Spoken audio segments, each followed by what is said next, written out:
The tension in that room must have been absolutely electrifying. You got Adam22, who's usually the face of No Jumper, clearly rattled by this whole situation. He's talking about a vicious assault, but it's the way he frames it that cuts deep. He's not just concerned about what happened. No, he's using the moment to call out Wack100 for being utterly unapologetic. Adam's words hit like daggers. You don't seem terribly concerned about it.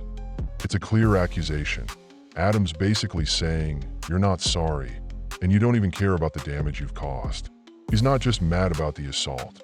He's mad about Wack's nonchalance, and honestly, you can't blame him. Wack seems to have this aura of invincibility, as though he's untouchable, and Adam's not having it.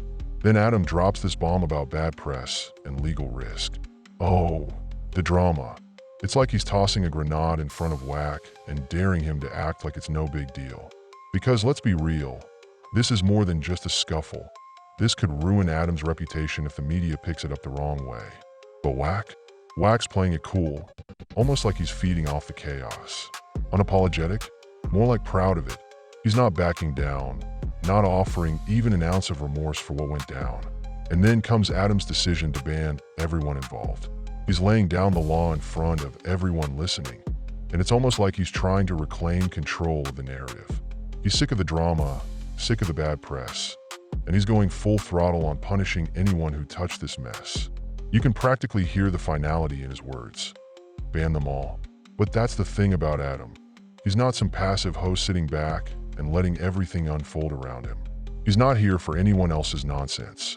He's ready to shut it down hard, and he's making sure that everyone knows he's in charge, even if it means alienating people who were once part of the show. Now, think about the fallout of this whole situation. Adam's called out Wack publicly, and the stakes are sky high.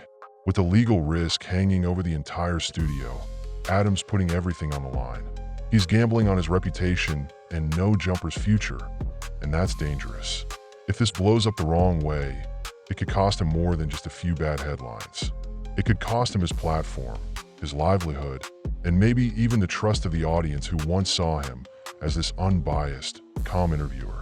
Meanwhile, Wack is thriving on the chaos. This whole thing feeds into his image as someone who thrives in the drama, someone who plays the villain and enjoys the spotlight, even if it's negative. He's like the type of person who stirs the pot and watches everyone else squirm, but never seems to get burned himself. It's almost as if he's daring Adam to try and rein him in, because you just know Wack's got his own plans for this whole fiasco. Oh, Wack100 just isn't having it, is he? He's firing back with all the energy of a man who's sick of being dragged through the mud.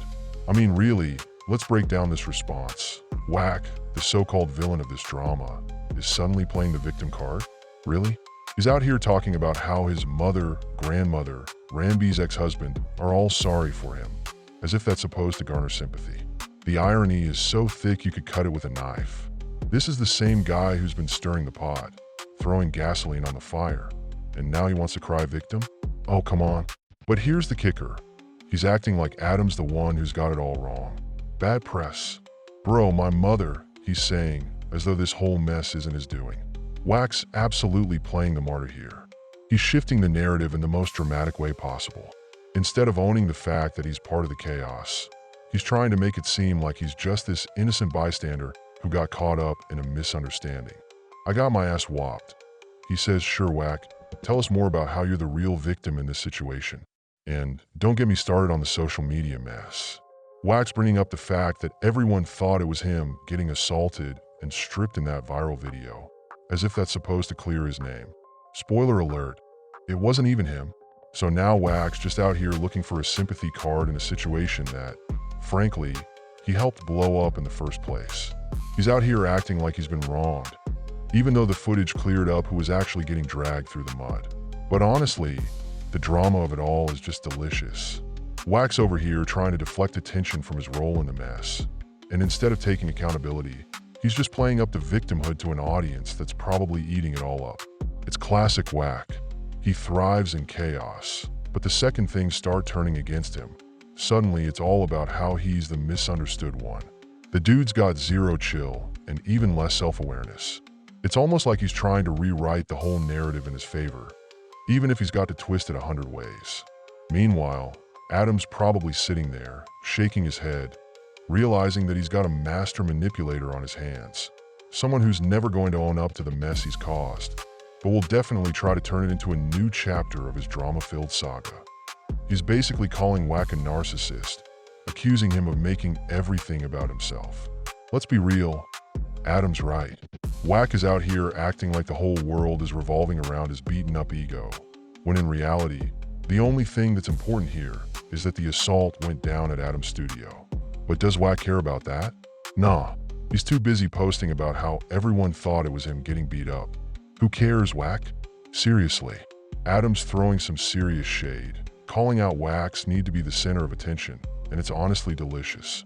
The drama escalates as Wack tries to defend himself, denying he promoted the assault footage excessively. Oh really? Wack, you're telling me you're not out here milking this for all it's worth? The dude's all over Instagram, posting nonstop about it. But now he's trying to act like it's all some grand misunderstanding?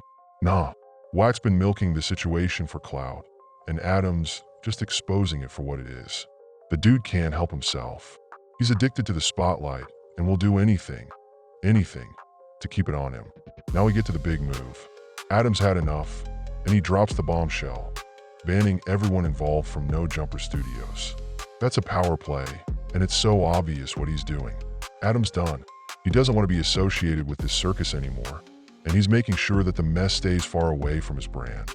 And then, Wack has the audacity to post on Instagram like he's not even bothered by the ban, as if the world will just roll over and forget that he's been a walking disaster lately. Wack's talking about contracts and showing up to podcasts like anyone cares. He really thinks he's untouchable, doesn't he? But here's the thing. Wack can say all he wants about honoring contracts, but Adam's already made his move. There's no going back from this. Wack's out here trying to save face, but the fact is he's been banned. Adam's not letting anyone come near his brand if they're going to turn it into a sideshow. Wack might show up anyway, thinking his contract gives him some magical pass. But trust, if this keeps up, there's going to be more drama, more tension, and probably another round of shady social media posts. It's like they're both trapped in a tug of war for control, and neither one is willing to back down. The bottom line? Wack can't stop acting like the star of this drama, but Adam's already moving on, dropping the hammer, and showing him who's really in charge. It's a mess, and it's only getting worse from here. That concludes today's video. If you enjoyed it, be sure to hit the subscribe button and turn on notifications so you're alerted whenever a new video drops. It's completely free and helps out the channel tremendously. Thanks for watching, and I'll see you in the next one.